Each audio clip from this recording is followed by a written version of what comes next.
Hello everyone. आज हम घातांक तथा गणित की प्रकृति का संपूर्ण विश्लेषण करेंगे। जो 15 क्वेश्चन है उसका पहला क्वेश्चन क्या था, पृथ्वी की त्रिज्या 6400 किलोमीटर को मानक रूप या वैज्ञानिक संकेतन में बदलो। अभी आपको माध्यमिक शिक्षा बुक में दिया हुआ है, माध्यमिक शिक्षा बोर्ड की बुक में दिया हुआ है कि मानक संकेत में कैसे कन्वर्ट करते हैं। मेरे को ये लगा कि आ सकता है, इसलिए मैंने ये क्वेश्चन आपके यहाँ टेस्ट में डाला है। इसको कैसे कन्वर्ट करेंगे, इसमें एक नियम है कि जो 10 की घात का गुणांक होगा ना, वो हमेशा 1 के बराबर या 1 से ज़्यादा तथा 10 से कम होगा। अब इसमें देखो आप, सबसे पहले इसको क्या करेंगे, हम 64 इंटू 10 की घात 2 लिख सकते हैं, लेकिन 64 तो एक्चुअली 10 से ज़्यादा ये नहीं हो सकता। 0.64 ये 1 से कम ये भी नहीं हो सकता। 6 ये हो सकता है, 6.4 भी हो सकता है क्योंकि ये 10 से कम है, 1 से ज़्यादा है। लेकिन तीसरा क्यों नहीं होगा, क्योंकि इसकी ये आप देखोगे ना तो आपको 6000 बता रही है, लेकिन हमें तो क्या 6400 निकालना है। तो चौथा क्वेश्चन 6400 है, तो चौथा क्वेश्चन ही होगा क्योंकि 10 से कम है गुणांक इसका और 1 से ज़्यादा है। तो आपके पहला क्वेश्चन क्या होगा, इसका फोर्थ होगा। अब हम नेक्स्ट क्वेश्चन पर चलते हैं। इसका हम एग्जाम्पल लेके चला, एक एग्जाम्पल और करके बताता हूँ आपको। मानना 12000 इसको हम कैसे गणना करेंगे, इसको हम क्या करेंगे, पहले 12 की पावर 10 की 12 इंटू 10 की पावर 3 लिख दिया। अब देखो 12 है ना, ये 10 से ज़्यादा है, इसको हम 10 से कम कैसे कर सकते हैं, देखो 1.2 इंटू 10 की घात 4। अब देखो ये है ना 1 से ज़्यादा है और 10 से क्या है, कम, तो इसका मानक रूप क्या होगा 12000 का। ये आपको जैसा कि समझ में आ गया होगा। एक एग्जाम्पल लेके मैंने आपको बता दिया कैसे कन्वर्ट करते हैं, तो कोई भी आप कर सकते हो। ऐसे क्वेश्चन आप बुक्स में देख लेना, 3-4 दिए हुए हैं, सोल्व करना आप, ठीक है। अब हम नेक्स्ट क्वेश्चन पर चलते हैं। नेक्स्ट क्वेश्चन क्या था आपका, मान ज्ञात करो। अब देखो यहाँ ब्रैकेट नहीं है इसमें, तो ब्रैकेट नहीं है तो हम ऊपर से लेके चलेंगे। सबसे पहले ऊपर वाला सोल्व करेंगे, उसके बाद में नेक्स्ट स्टेप सोल्व करेंगे। कैसे करेंगे, देखो इसका करने का सबसे पहले क्या करेंगे, इसको सोल्व करो तो क्या हो गया 4, फिर क्या है लास्ट में क्या है, ये हो गया कन्वर्ट। अभी वापस इसको ऊपर वाले को सोल्व करो तो 16, 2 की पावर 16। तो हम ऊपर से सोल्व करें, ऊपर से पहले 2 की पावर 2 किया, फिर वापस जो घात है उसको सोल्व किया, फिर टोटल किया। तो अगर ब्रैकेट होता ना तो सीधा ही मल्टीप्लाई करा दो। ये नेक्स्ट आगे क्वेश्चन आएगा वो मैं बताऊंगा। इसका हम एग्जांपल लेके और बताता हूँ मैं आपको, जैसे कि एक एग्जांपल और लेके बताता हूँ आपको। 3 की पावर 2 की पावर 2 की पावर 3। तो क्या करेंगे, सबसे पहले इसको सोल्व करेंगे 8, तो क्या हो गया 2 की पावर 8, नीचे 3 है ही है। अब इसको सोल्व करेंगे तो 2 की पावर 8 कितना हो गया, ये हो गया कितना, ये हो गया आपके 256 हो गया। अब 3 की पावर आंसर क्या हो गया, 3 की पावर 256, इसका ये सॉल्यूशन होगा। अब नेक्स्ट क्वेश्चन पे चलते हैं। नेक्स्ट क्वेश्चन क्या था, आपको ब्रैकेट का आ गया। तो पिछले क्वेश्चन में ब्रैकेट नहीं था, अब इसमें ब्रैकेट है, तो ब्रैकेट का सीधा सोल्व होगा, मल्टीप्लाई करा दो तो ये आपका आंसर क्या हो जाएगा 5। कैसे होगा, 5 की पावर 2 की पावर 3 की पावर 1/6, सीधे मल्टीप्लाई करा दो। आप कुछ मत करो, अगर ब्रैकेट दिया हो तो मल्टीप्लाई करा दो, अगर ब्रैकेट नहीं है तो ऊपर से लेकर हम चलेंगे। तो मल्टीप्लाई कराओगे तो ये क्या हो जाएगा 1, तो 5 आ जाएगा इसका आंसर। तो आप नेक्स्ट क्वेश्चन पे चलते हैं। आधार अगर समान है तो सीधे घातें जुड़ जाएगी, तो 1 की पावर क्या हो जाएगा इसका सीधा 3। नेक्स्ट क्वेश्चन, ये तो सीधा सिंपल है, किसी भी संख्या की घात अगर 0 है तो 1 होगा, ठीक है। इसका आंसर 1 होगा, क्या होगा आंसर 1। नेक्स्ट क्वेश्चन पे चलते हैं। ये आपके क्वेश्चन थोड़ा लेंथी है, इसको मैं करके बताता हूँ आपको। इसमें क्या है, 2 की पावर x बराबर 3 की पावर y बराबर 6 की पावर z। इसको हम k के बराबर मानेंगे पहले। अब सबको है ना k के बराबर करके सोल्व करेंगे तो क्या आ जाएगा, x की वैल्यू क्या आ जाएगी, सॉरी 2 की वैल्यू क्या आ जाएगी 1k। अभी देखो 2 की वैल्यू क्या आ जाएगी, देखो अभी मैं बताता हूँ आपको। 2 की वैल्यू क्या आ जाएगी, जैसे कि 2 की पावर x बराबर k है, तो 2 की वैल्यू क्या आ गई k 1/x। इसी प्रकार 3 की वैल्यू k 1/y और 6 की वैल्यू k 1/z। अब इसको आगे कैसे करेंगे, जैसे कि आपको पता है 2 इंटू 3 बराबर 6 होता है। 2 की जगह वैल्यू रख देंगे k की फॉर्म में, 3 की जगह k की फॉर्म में रख देंगे, तो k तो बढ़ जाएगा और बाद में ये आ जाएगा बराबर 0। आप सोल्व करना, ठीक है। नेक्स्ट क्वेश्चन पे चलते हैं। नेक्स्ट क्वेश्चन क्या है, सिंपल है। नेक्स्ट क्वेश्चन में क्या करना है आपको, -2 है ना, उसको जस्ट उल्टा कर दो और फिर उसका लेसअप एलसीएम ले लो, तो आप इस मतलब आंसर आ जाएगा। तो क्या करेंगे, 1/2 की पावर -2 है तो इसको हम क्या लिख सकते हैं, 2 की पावर 2 प्लस 1/3 की पावर -2 है तो 3 की पावर 2, 1/4 की पावर -2 है तो 4 की पावर 2। अब सबको सोल्व करके जोड़ देंगे, ये आपकी वैल्यू आ जाएगी इसकी 29, इसकी 29 वैल्यू आ जाएगी। नेक्स्ट क्वेश्चन पे चलते हैं। 8वां क्वेश्चन कौन सा था, ये तो सिंपल क्वेश्चन है। ये क्या है इसका, a³ + b³ + c³ क्या होता है,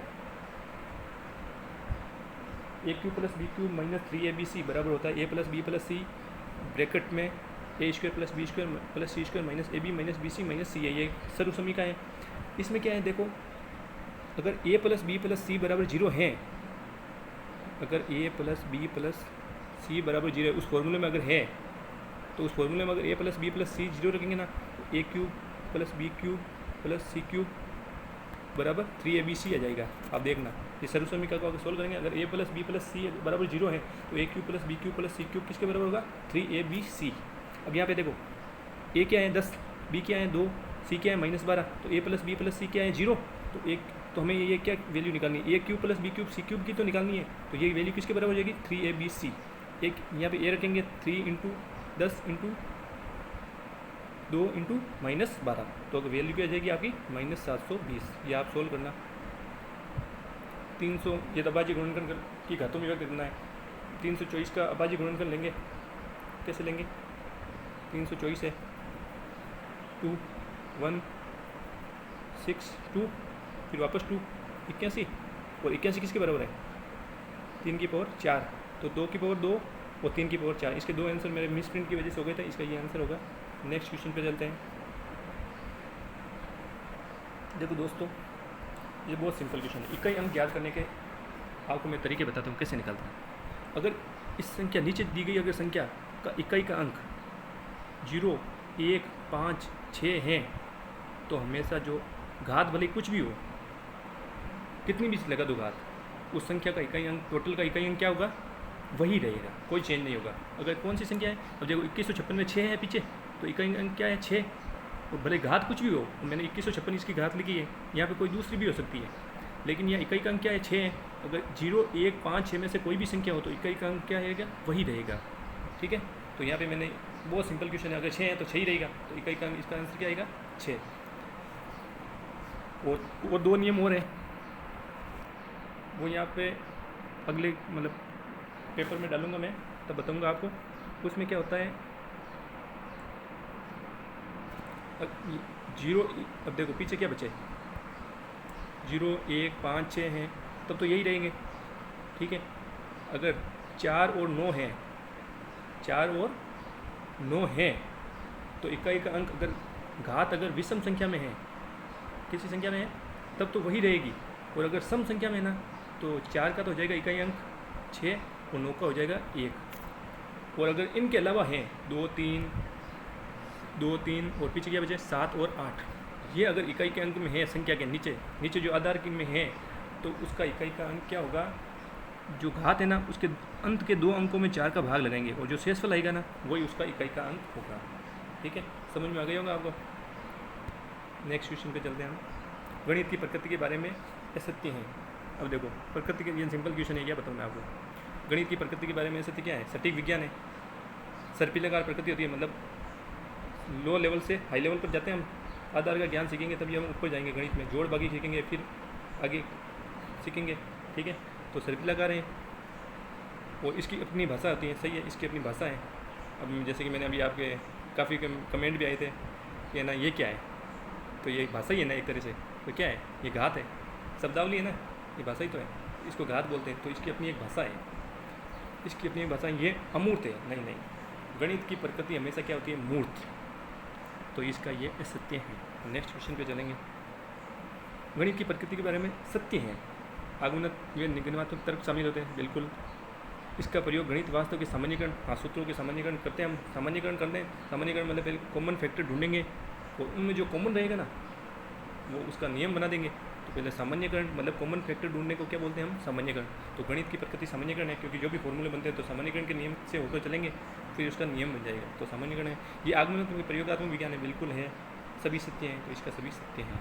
ठीक है, नेक्स्ट क्वेश्चन पे चलते हैं, इसका क्या हो जाएगा, सभी सत्य हैं। अब नेक्स्ट क्वेश्चन पे चलते हैं हम। गणित के बारे में सत्य है, संख्या का विज्ञान है, मापतोल दिशा का विज्ञान है, गणनाओं का विज्ञान है, तो इसमें भी सभी सही आएगा।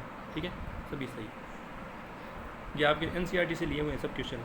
गणित व्यापार का क्या है, यहाँ व्यापार आ गए ना तो क्या होगा, प्राण, व्यापार का प्राण है गणित, और विज्ञान का क्या है, जन्मदाता। और बाकी एक्चुअली क्या है, गणित विज्ञान का क्या है, द्वार व कुंजी है। अगर यहाँ विज्ञान होता व्यापार की जगह तो द्वार और कुंजी होता, सिंह है द्वार और कुंजी, लेकिन यहाँ व्यापार आ गए ना तो व्यापार का तो प्राण होता है गणित, और विज्ञान का क्या होता है, जन्मदाता। तो इसका थर्ड सही होगा। अब नेक्स्ट क्वेश्चन पे चलते हैं। गणित की प्रकृति में सत्य है, परिमाणात्मक है, अंतर्राष्ट्रीय भाषा इसकी, मतलब अंतर्राष्ट्रीय मतलब दो देशों के बीच में है, सेम ही रहेगी गणित की प्रकृति। ठीक है, अमूर्त है, सभी सत्य, इसमें इसका भी सभी सत्य। बहुत ईजी क्वेश्चन है ये, शिक्षण नीति के तो बहुत ईजी थे, लेकिन ये पूरे एनसीईआरटी से लिए और ये परीक्षा में आने की पूरी संभावना है दोस्तों। नेक्स्ट चलते हैं हम, नेक्स्ट हो गया पूरा, तो बहुत आपको समझ में आ गया होगा मैंने जो भी समझाया। तो अब आगे का फिजिक्स का लेके आऊँगा मैं। ठीक है, ओके, ठीक।